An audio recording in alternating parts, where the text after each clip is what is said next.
Le livre de la communauté du Marais de Mélanie Guyard, le livre de la communauté du Marais de Mélanie Guyard met en scène Muet, une souris muette rejetée à cause de son handicap, qui développe des moyens de communication alternatifs.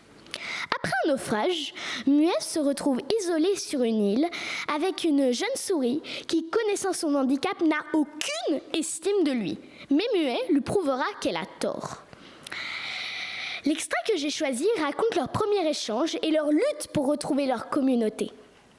Il m'a plu pour l'interaction des deux personnages principaux, mais aussi parce qu'il touche exactement au thème du jour, à savoir l'extrême importance de la lecture.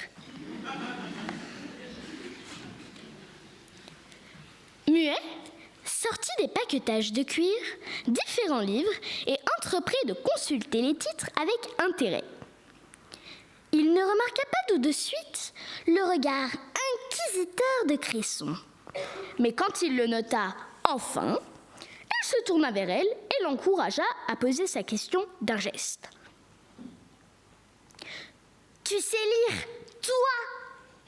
demanda-t-elle avec un soupçon d'agressivité, oubliant toute formalité. Muet se renfrogna.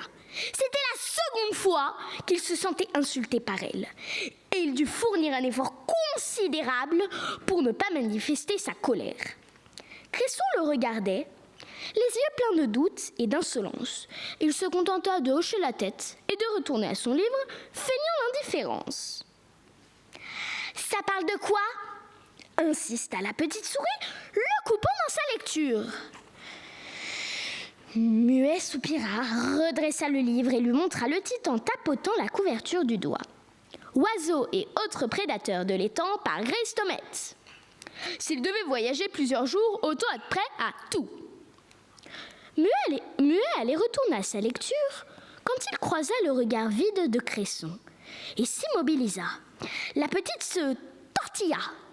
« Je ne sais pas lire », confessa-t-elle dans un grommellement à peine audible. Muet eut un hoquet de compréhension. Elle ne s'était pas offusquée qu'un handicapé sache lire. Elle n'avait été surprise que parce qu'elle-même en était incapable. Muet se tourna vers Cresson pour essayer de lui expliquer en gestes de quoi parlait l'ouvrage. Mais elle le devança, la mine revêche.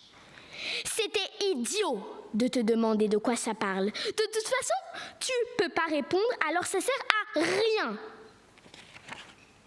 Muet faillit s'offusquer de nouveau, mais il jugea que ce serait contre-productif. À la place, il préféra retourner au sac et le fouiller minutieusement. Au bout d'une douzaine de minutes, il trouva ce qu'il cherchait et il revint auprès de Cresson avec un carnet vierge et 2 fusains. Là, il entreprit de dessiner pour la sourisette stupéfaite un héron, un serpent, un hibou et une souris apeurée qui se cachait de tous ces animaux effrayants. Cresson parut ne pas comprendre, mais quand il lui désigna le livre puis le dessin, elle s'enhardit. « C'est un livre sur les animaux qui peuvent nous attaquer ?» Muet hocha la tête. Il montra le dessin du hibou, puis le mot « oiseau » sur la couverture. « C'est comme ça que ça s'écrit hibou ?»